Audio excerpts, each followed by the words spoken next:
charge of murder against another cultural black icon, O.J. Simpson.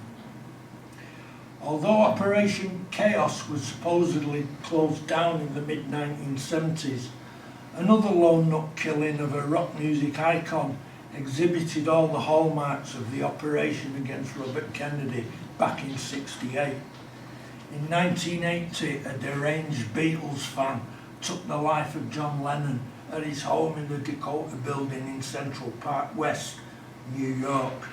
Mark David Chapman, armed with his Charter Arms .38 loaded with hollow point ammunition and his copy of J.D. Salinger's The Catcher in the Rye, fired 5 times at Lennon. At least 4 hollow point shots hit him in a neat cluster, so close together that pathologists will later have trouble marking out the different entry points. The only other person on the scene was the Dakota doorman, identified years later as one Jose Perdomo. Here was yet another open and shut case of a crazy killer gunning down another liberal advocate of democracy and peace. However, now we know that Mark Chapman was never a fan of John Lennon, or a Beatles fanatic for that matter, nor was he a publicity seeker or an autograph hunter. For someone who was the most part unemployed or working low-paid security guard or volunteer jobs, he seemed to have plenty of money. He was able to travel the world twice to such countries as the Soviet Union, China and the Lebanon, taking so many photographs that in that time the film developing costs alone would be astronomical. As a supposed Christian, why visit Lebanon and not Israel? While stalking Lennon in New York, he was staying in an $85 a night hotel with $2,000 in cash on him. British barrister Fenton Bresler in Who Killed John Lennon exposed so many of the odd background events of Chapman's life, Chapman's strange relationships with the YMCA and World Visions. World Visions was an evangelical charity that boasted John Hinckley Sr., CEO of Vanderbilt Energy Corp, an oil exploration company, on its board. Hinckley was a close friend of George H.W. Bush. Bresler also pointed out the missing days spent in Chicago during Chapman's last of 2 journeys from Hawaii to New York prior to the assassination.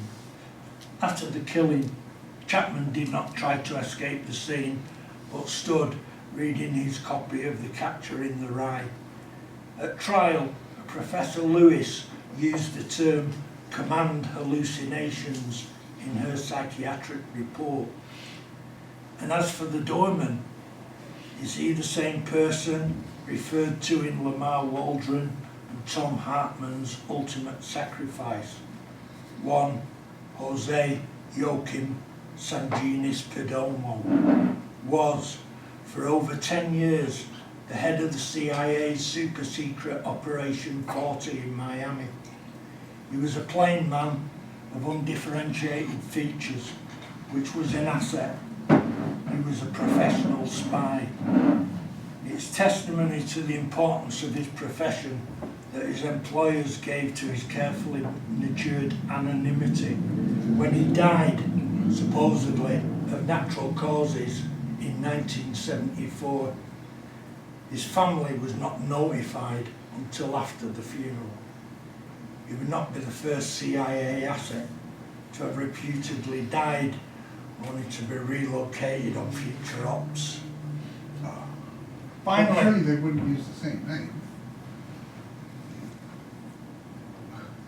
You know, who's going to write a reference for a dead person? Well, CIA. Finally, another political assassination that I've read extensively on is that of Diana Spencer.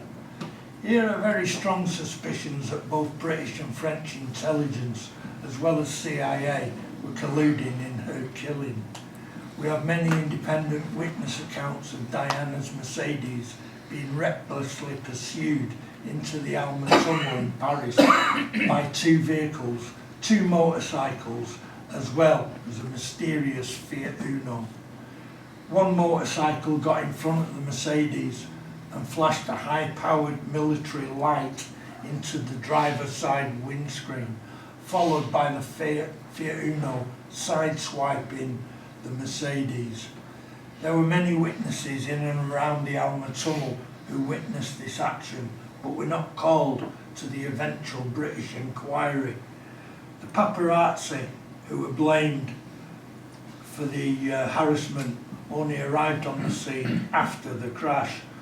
Although French police searched Paris and most of France for the Fiat Uno, it was investigators employed by Mohammed Al-Fayed who found the Fiat in a Paris garage with a paint scrape from the Mercedes. The Uno was owned by a certain James Anderson, a Parisian with associations with French and British intelligence. He was proved to have given French police a false alibi covering that evening in Paris. Anderson was later discovered inside a burned-out vehicle in a remote forest area of France. The vehicle was locked, but no keys were discovered, and Anderson had a bullet hole in his skull. The verdict, of course, was suicide. A friend of Anderson, French crime writer Frédéric Dard, died of a heart attack 6 weeks after Anderson's suicide. Both were considering writing a story together about the attack in the tunnel. The patsy in this case was driver Henri Paul. The blood sample taken from his body at autopsy contained a very high amount of alcohol and carbon monoxide, enough to stagger a baby elephant. Yet Paul is seen walking perfectly in the CCTV film at the Ritz Hotel. Al-Fayed aide Karen McKenzie asked bodyguard Trevor Rees-Jones about the crash. He replied, "If I remember, they'll kill me." In the weeks prior to the accident, Diana was befriended by Rosa Monckton. She proposed and accompanied Diana on a private yacht cruise in the Med, just prior to the yacht cruise that she took with Dodi Fayed. According to ex-British spy Richard Tomlinson, Rosa's brother, the Honourable Anthony Leopold Collier Monckton, was a sometime diplomat who was a serving officer in MI6. Tomlinson also alleges that Rosa's husband, Dominic Lawson, provided journalistic cover for MI6 officers while he was the editor of The Spectator and was on MI6's books in the early 1990s. You'll recognise the surname Lawson of Nigel and Nigella, father and sister. The question is, did MI6 ask Rosa Monckton to do the key job of moving into Diana's inner circle to become her confidant? Richard Tomlinson, ex-SAS MI6 whistleblower, told of an identical MI6 plot that had been sent upstairs and proposed to eliminate Serbian leader Slobodan Milosevic in a staged car accident in a tunnel that was to take place in 1992.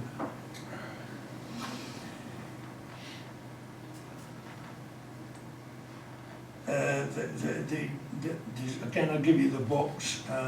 There's a few things here. Chapter and verse on all this, including the inquest and everything, was done by an Australian guy called John Morgan,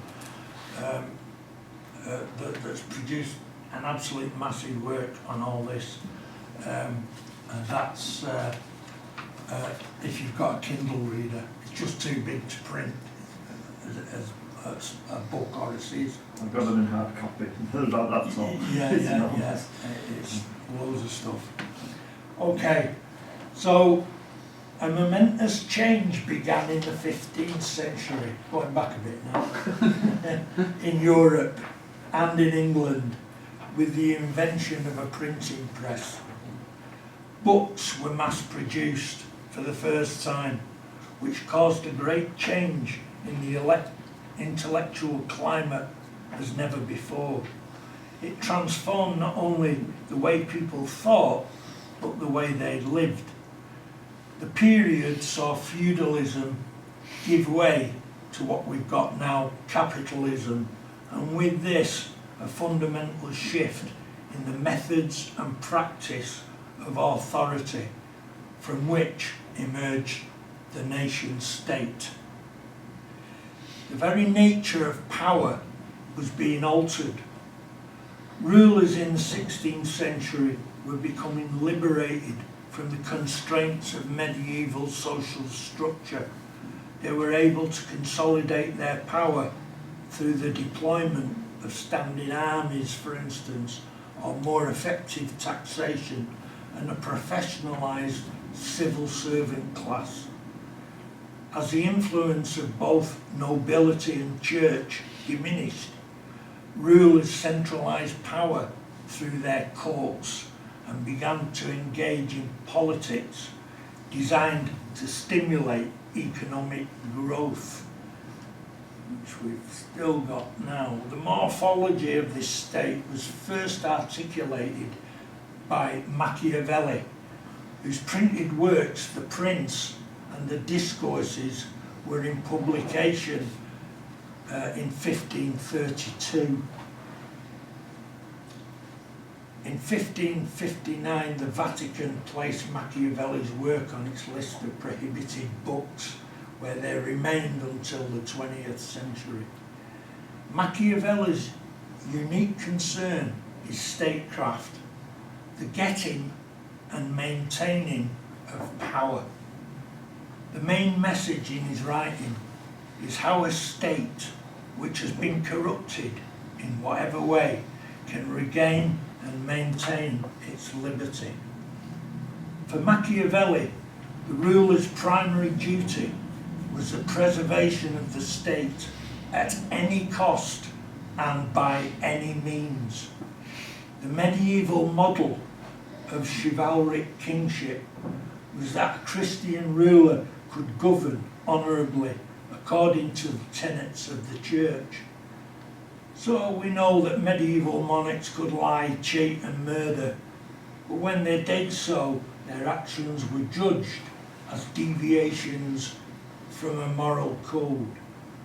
Machiavellian thought propounded that immoral actions by the state could, according to circumstance, be ethical. He proposed that political success demands morally obnoxious acts from anyone seriously engaged in politics. I rest my case.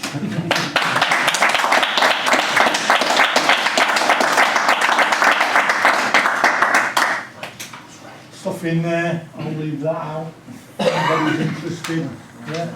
Dallas, Texas, at high noon on the 22nd of November '63.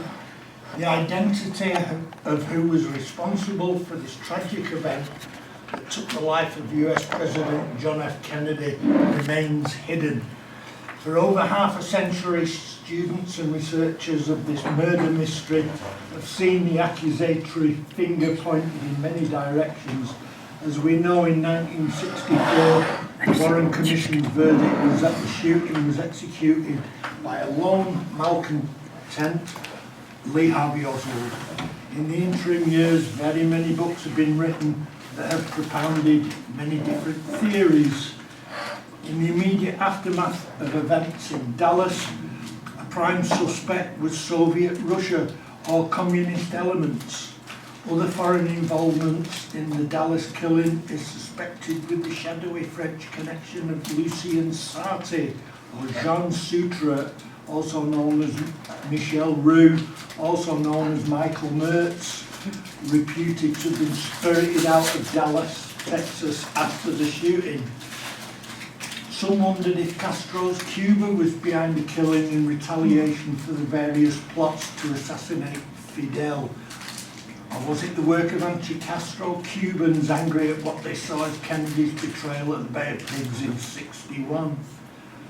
Or could it have been the work of Texas oil barons? In January of '63, JFK claimed he wanted to remove the oil depletion allowance that would have resulted in a loss of around $300 million a year to Texan oilmen. That's in 1963 money. Some accept the hearsay evidence of Madeleine Brown and her telling of the Murchison Party, supposedly attended by LBJ, J. Edgar Hoover, Richard Nixon and others on the evening of 21st of November '63. Brown also quoted LBJ as stating that Dallas was the work of US intelligence and Texan oil. Some books claim that Lyndon Johnson himself was the mastermind behind the killing, employing his own shooter Malcolm Wallace, whose fingerprints are reputed to have been detected on the 6th floor of the book depository. And it's also easy to believe in Secret Service complicity too. Film and still photography of the day show a distinct lack of response in protection of the president. Author Bonan Menninger, in his 1992 book Mortal Error, claims Secret Service agent George Hickey accidentally shot JFK with an AR-15 rifle. Some even claim that the limo driver William Greer turned to shoot Kennedy, and incredibly, I've seen other theories on internet sites that Jackie Kennedy shot her husband.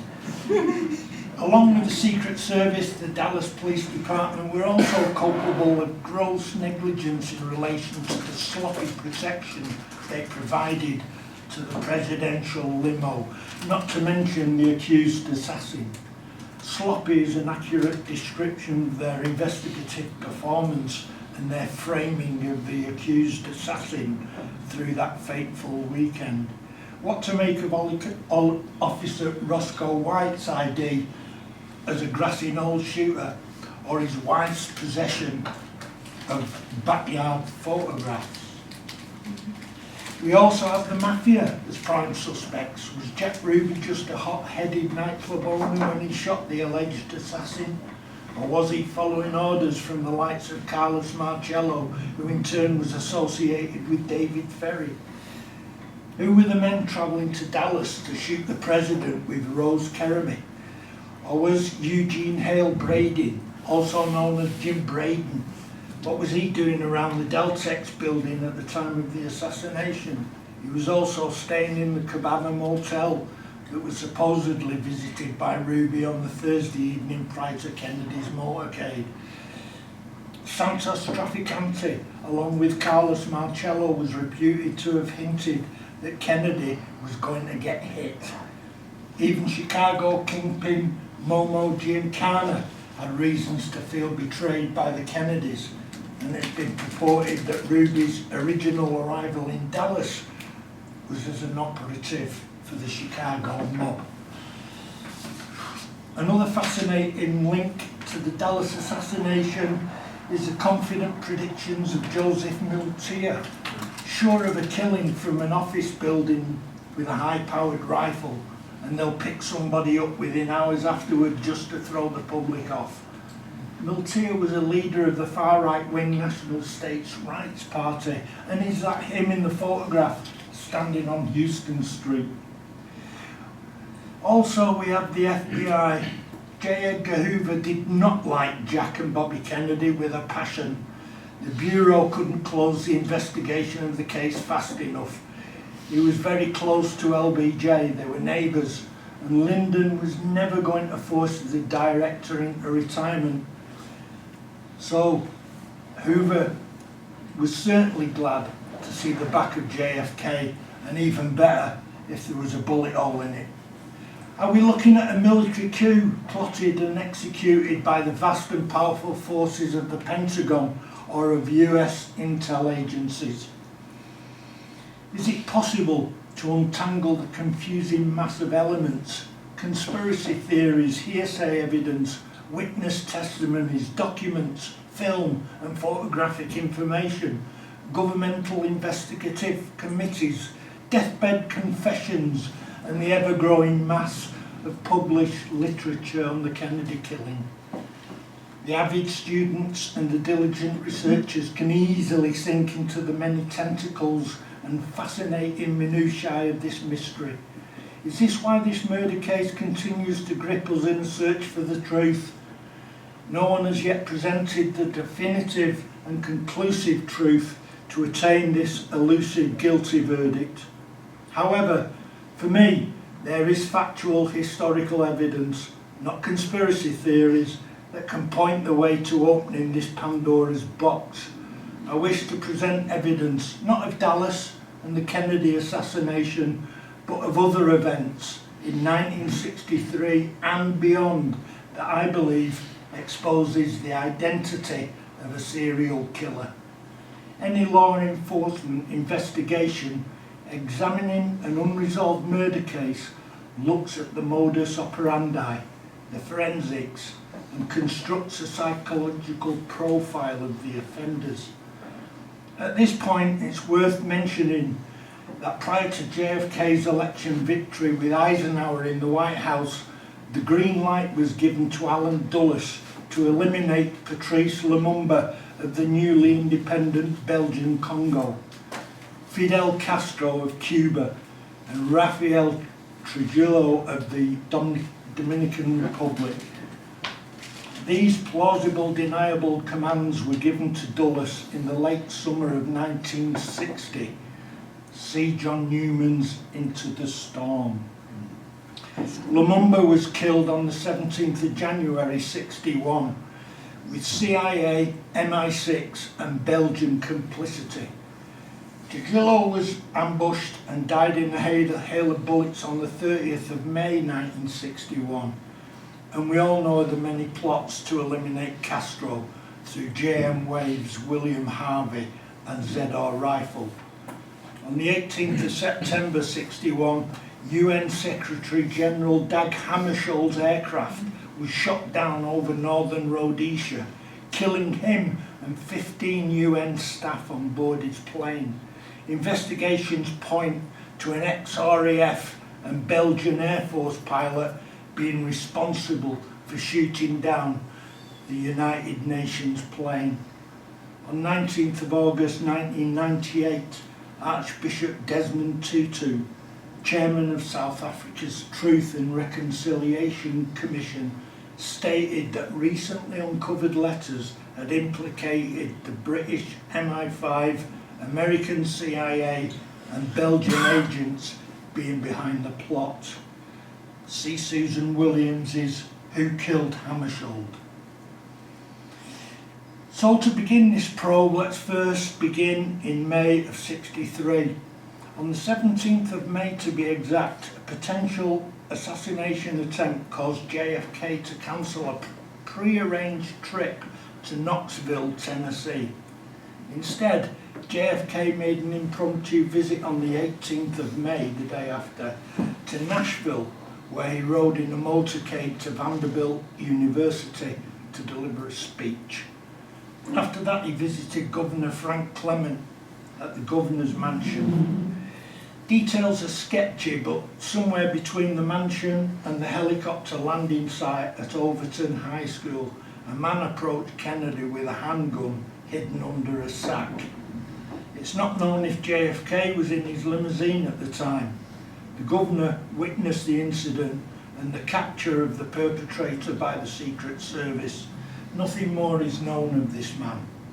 The Secret Service requested that the governor keep the incident out of the press for fear that it would lead to more assassination attempts. The Warren Commission never heard of this or subsequent plots. Richard Russell's profound book, The Man Who Knew Too Much, based on the intelligence double agent and possible patsy Richard Case Nigel. Also provides us with information on the Nigel associate Vaughan Marlowe, also known as Vaughan L. Snipes. Marlowe was living in LA in '63 and apparently was being considered for recruitment in an assassination attempt or as a patsy in June of '63. Researcher Don Becker states that this was a plan involving Cuban exiles. Approaching the day of this plot, Nigel reportedly checked himself into a psychiatric ward to avoid being incriminated. JFK was visiting Beverly Hills for the showing of the film PT 109. Strangely, Marlowe was ex-military, a good shot with a rifle, a member of the Fair Play for Cuba Committee, with links to CORE, the States' Rights Party, and the ACLU, and had visited Mexico for the FPCC in '62, where he visited the Cuban embassy in an attempt to obtain a travel visa to Cuba. Sound familiar? The items found on Nigel when he was arrested for the bank shooting in El Paso were one miniature Minolta camera, FPCC literature, a notebook containing the unlisted telephone number of the Cuban embassy in Mexico City, along with names of people later identified as CIA personnel from the LA office. And if that is not fantastic enough, the trial files contain a military ID card with Nigel's photograph, but with the name and signature of Lee Harvey Oswald.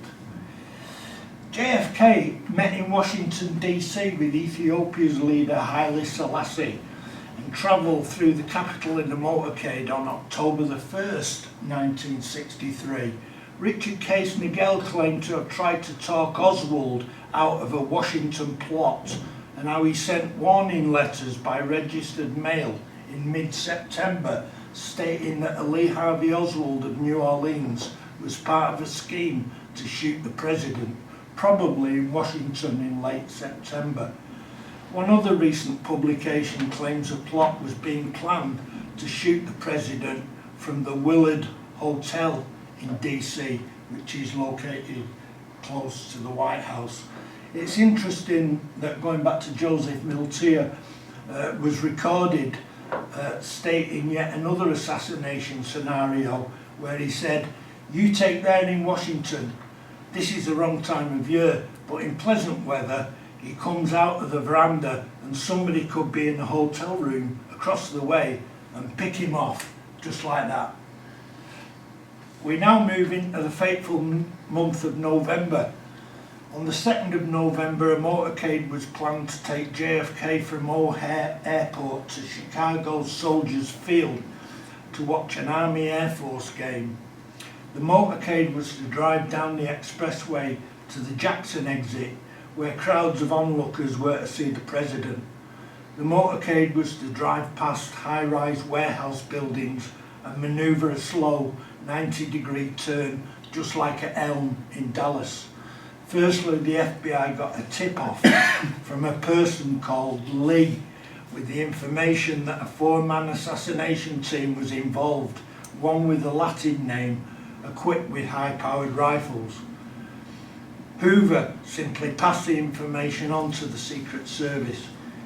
In fact, it was on October the 31st that a landlady of a Chicago rooming house discovered 4 rifles with telescopic sights and a map showing the presidential route in one of the rented rooms of the 3 newcomers.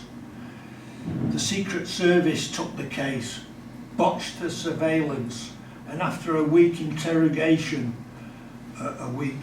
W-E-A-K, of 2 of the men, let them go without taking their identities. If that isn't amazing enough, this story really takes off with the details of another member of this team who was to be set up as the patsy. His name was Thomas Arthur Valley, a 30-year-old ex-Marine who served in the Korean War and was assigned to a U-2 base in Japan at Camp Otsu. As CIA operated at both the U-2 bases, Otsu and Atsugi, both Oswald and Valley were most likely recruited for their own operations. Oswald was to defect to the Soviet Union, while Valley was to train anti-Castro guerrilla groups at a camp at Levittown, Long Island, to assassinate Fidel Castro. As Oswald moved from... Sorry? Levittown, you know, just suburban, Yeah, nondescript. yeah. Bit like Lake Pontchartrain. Well, Bases. As Oswald moved from New Orleans to Dallas to gain employment at the Texas School Book Depository, Valley moved from New York to Chicago to find work at IPP Lithoplate in an 8-story building overlooking the proposed expressway exit ramp, and was to be taken by the motorcade. Just like the incident in Nashville, the Secret Service kept all details of this plot hidden from the press and hidden from the Warren Commission. Michael Benson, in his Who's Who, writes that Valley was driving a car, registration plate 311 ORF, registered in New York in the name of Lee Harvey Oswald. On November the 18th, 1963, JFK flew into Miami on Air Force One to give a short speech to the Press Association prior to his visit to Tampa. The Miami and Dade County Police had received a postcard threatening a bomb attack on the president. Researcher and author Bill Simpich has uncovered yet another possible patsy candidate in his book, State Secret. His name is Santiago Garriga.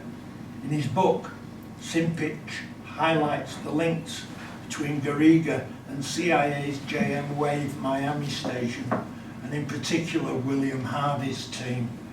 The patsy candidate here was pro-Castro, had proven communication links with associates in Mexico City, and just like Oswald, Garriga opened a chapter of the Fair Play for Cuba Committee in October of 1963, right in the midst of the obviously hostile anti-Castro community in Miami. It's thought that William Harvey's team was handling Garriga's FPCC involvement. A September '63 memo divulged an FBI-CIA plan to use Fair Play for Cuba Committee fake material to embarrass Cuba. It's very easy to see that if a successful assassination attempt happened in the city, Santiago Garriga would have made the ideal scapegoat. His intelligence links: Garriga had the CIA cryptonym of AM Nob 1, would have been buried, and all suspicions could easily have fallen on Cuba. The Tampa threat did make it to the press. In the Tampa Tribune the day after the Dallas assassination, November the 23rd, '63, but without any follow-up. Like Dallas, the shooting was planned to be executed from a tall building with a high-powered rifle. It's thought that the Tampa gunman could have fired from a window of the Floridan Hotel, which at the time was the highest building in the city. The presidential motorcade drove from MacDill Air Force Base some 20 miles through the Tampa streets, and it was expected to slow for a left turn at the Floridan Hotel, a very similar modus operandi that was to be set up in Chicago and Dallas. Also, it's thought that, like the other plots against Kennedy, Tampa also had a chosen patsy. He was a 22-year-old Cuban exile by the name of Gilbert Policarpo Lopez. Lopez was living in the Florida Keys when he married an American woman in Key West in August '62. The couple lived there until June '63 when they moved to Tampa. In August, 63, the wife moved back to Key West because of marital problems. On the day of the Dallas assassination, Lopez was in Texas. The next day, November 23rd, he crossed into Mexico at Nuevo Laredo, using the same border crossing as Oswald was supposed to have used. And government reports say both went one way by car, though neither man owned a car. He arrived in Mexico City on November the 25th. He stayed at the Roosevelt Hotel until the evening of November 27th, when he left on a Cubana airline flight to Havana, Cuba. He was the only passenger on the flight, which had a crew of 9. In Tampa, Lopez had strong links to the FPCC. JFK also travelled in a motorcade to San Antonio on November the 21st. Here again, we come across yet another possible scapegoat to accompany Marlowe, Valley, Lopez and Oswald, and perhaps Nagel. His name was Harry Power, who had held a job in San Antonio in 1962. Power was another ex-Marine. On November 25th, he checked into the Terre Haute House Hotel in Indiana. He carried a long package into his room, but left it behind when he checked out. According to Indiana Chief of Police, Frank Riddle, the package contained a Mannlicher Carcano rifle. Now, I've also read an update of this that stated that the rifle was a German Mauser. Either way, Riddle stated. They're often easily confused. Yeah, they seem to be. Riddle stated that San Antonio authorities informed him that Power was a member of the Young Communist League. A past colleague described him as anti-Kennedy. Riddle claimed that all this information was passed on to the Warren Commission and the rifle was collected by the Secret Service. However, the Secret Service claimed to have only found out about this in 1965. Researcher Dick Russell claimed that Richard Case Nagel told Jim Garrison that Harry Power was a Trotskyite who had met with Lee Harvey Oswald. Moving on from JFK-related events, let me continue with my profile of this serial killer. Just 15 months after Dallas, on February 21st, 1965, Malcolm Little, also known as Malcolm X, was gunned down in New York. The official version of this killing was that it was a result of Malcolm's feud with the Nation of Islam's Elijah Muhammad, despite suspicions by his admirers and third world leaders of American government involvement. While no solid evidence of direct conspiracy with the shooters has emerged, released FBI COINTELPRO files reveal a huge government campaign against him. They also show that in 1964, following a complaint by White House aide Benjamin H. Reed that Malcolm's affiliations with third world leaders were damaging American foreign policy in Africa, the CIA was asked to consider killing Malcolm X, even though they're not supposed to have any operations in the US. There you go. While the CIA and State Department have been reticent to release many documents from their files on Malcolm X, those released thus far reveal an urgent counterintelligence campaign to neutralize him after several African and Arab countries offered him financial support in 1964 and vowed to support his position to the United Nations, in which he accused the United States government of violating the human rights of African Americans. In February 1965, Malcolm visited England and France. On arrival at Orly Airport, he was banned from entering the country. A journalist, Eric Norden, was given an answer to the French ban by a highly placed North African diplomat that his country's intelligence apparatus had been informed that CIA was planning his murder, and France feared he might be liquidated on its soil.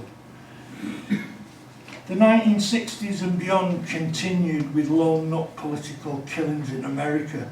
Just over 4 years after Dallas, another patsy was prosecuted for the shooting of Dr. Martin Luther King Jr. in Memphis, Tennessee.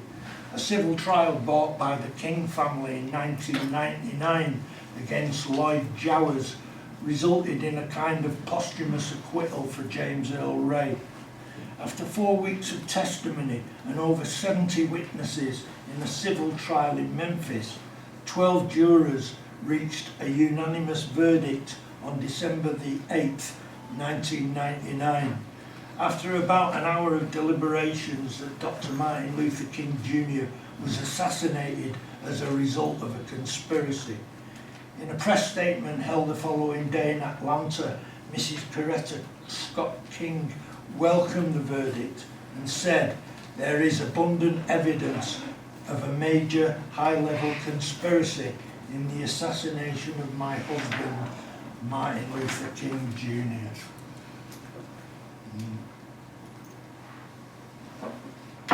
And the civil court's unanimous verdict has validated our belief. The jury was clearly convinced by the extensive evidence that was presented during the trial that in addition to Mr. Jowers, the conspiracy of the mafia, local, state and federal government agencies were deeply involved in the assassination of my husband. The jury also affirmed overwhelming evidence that identified someone else, not James Earl Ray, as the shooter, and that Mr. Ray was set up to take the blame. If you want to know more about that, William Pepper was the guy that brought that trial in his books. And I've got a list of these here, I'll pass it round after. Just months later, on June the 5th, 1968, at the Ambassador Hotel, Los Angeles, Senator Robert F. Kennedy was gunned down in the hotel pantry after giving a victory speech to supporters in the hotel ballroom. The accused lone nut this time was Saham Bishara Saham. The idea that Saham was innocent of the murder charge is a difficult one for many to accept. Witnesses place the accused at the scene, firing a gun just feet from Kennedy. However, Saham was just feet in front of the senator, and as the autopsy that was performed by Thomas Noguchi proved, the gunfire that killed Robert Kennedy entered just behind the ear and was fired from a distance of just an inch away, as proven by the powder burns. Obviously, this was impossible for the accused assassin to have fired the shot. Also, the number of bullets fired at the scene was more than the Saham gun could hold. Testimony from many witnesses indicated conspiracy. Saham was not alone in the pantry or at other locations in the Ambassador Hotel that night. Many give details of the famous polka dot dress girl who was seen with Saham and finally seen leaving the scene by Sandra Serrano. She's never been identified, although the book by Tim Tate and Brad Johnson claims to have discovered her identity and also hints that her husband had CIA links. Unfortunately, many witnesses at the time with crucial evidence were bullied into retracting their statements by LAPD officer Hank Hernandez. Clearly, the modus operandi of the Bobby Kennedy killing was far more sophisticated than the patsy framing in the JFK and MLK cases. The evidence strongly indicates that Saham was a hypnotized, pre-programmed Manchurian candidate, and there is proven witness and ballistic evidence tampering by the LAPD to gain the original guilty conviction. Saham's original defence attorneys could not see their client as innocent, and the accused himself had no recollection of his actions in the hotel kitchen. When LAPD set up a task force to investigate the killing, Special Unit Senator, they appointed Manny Pena to oversee the unit. FBI agent Roger Lejeunesse had known Pena for years and was the FBI liaison to the LAPD during the RFK case. Lejeunesse says Pina received special training at CIA's Camp Peary base in Virginia. Saham has been incarcerated in US prisons now for over 50 years, with negative results from his parole hearings. Yet as recently as 2018, one of the most thorough investigations of the case has been published, entitled A Lie Too Big to Fail, written by researcher Lisa Peace. In this book there are intriguing explanations of Saham's automatic writings that have come to print for the very first time, as well as her suspicions of who likely planned and executed the conspiracy. Author James W. Douglas describes Peace's work as the magnum opus of RFK assassination research. Peace points her finger at Robert Mayhew and CIA with the ability to control LAPD's investigation. CIA could also control the DA's investigation and have access to the trained assassins and access to the patsy that they could hypnotise into taking the fall for the crime. Here is another clear exposure of state complicity that is largely ignored by the mainstream media. In late 1967, LBJ was besieged in the White House by the anti-war movement. From his bunker at the White House, he looked out at the student dissent and disgust with government and could not believe it was the work of true Americans. He encouraged the CIA to root it out with the launch of Operation Chaos. Chaos would determine if foreign powers were funding and fomenting this domestic unrest. The programme was launched under DCI Richard Helms by Chief of Counterintelligence James Jesus Angleton and headed by top lieutenants Richard Ober and Cord Meyer, who helped establish and run it. The full CIA cryptonym was MH Chaos, the MH indicating that it had worldwide area of operations. Researcher May Brussel produced an unpublished manuscript entitled Operation Chaos, the CIA's war against the 60s counterculture. It was not just in America that war was declared on the Make Love Not War revolution, advocating anti-Vietnam youth movement, led by its long-haired dropout rock music messiahs of the 1960s. Both in the US and UK, left-wing student groups and civil rights movements were infiltrated by informants. The National Union of Students and the National Council for Civil Liberties, based in London, collected a dossier on police agents who had approached students to spy on their fellow academics. Another student, one William Clinton, was also reputedly courted by CIA while attending Oxford University and enlisted in Operation Chaos for the same purpose. As long as he didn't inhale, it's okay. Apparently he did. Well, there you go. When the Rolling Stones became victims of a drugs bust that claimed both Jagger and Richards, they were set up by a CIA agent from California named David Schneiderman, who Marianne Faithfull recalls. He was a Californian who dressed in a proper suit and tie and carried a leather attache case in which he had almost every kind of drug you could think of, including several types of LSD. When police arrived at Richard's West Sussex home, Schneiderman was spirited away while the others were arrested. Many suspect that some of rock music's star communards lost their lives in this war. Rumours surround the deaths of Brian Jones as well as Jimi Hendrix, among others. Hendrix's manager was Mike Jeffrey, who had a past military career where he worked in civvies, spoke Russian and often spoke of undercover work against the Russians, of murder, mayhem and torture in foreign cities. The official story of Hendrix's demise was of an overdose of drugs causing the star to choke on his own vomit. However, Hendrix's death was caused by red wine, something that he didn't drink. A report by Dr. Bannister stated that after the esophagus had been cleared, masses of red wine were coming out of his nose and mouth. The wine, gushing up in great volume from Hendrix's lungs, is very vivid because you don't often see people who have drowned in their own red wine. Perhaps the strangest tale surrounds Bob Marley.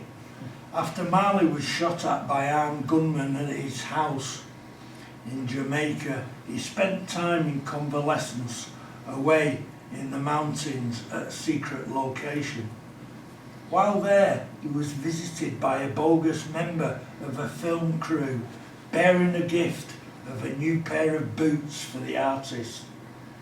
The crew member was one Carl Colby, son of the late CIA director William Colby.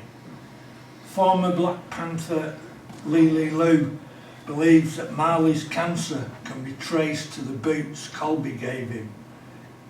Carl Colby surfaced again in the 1990s when his testimony was instrumental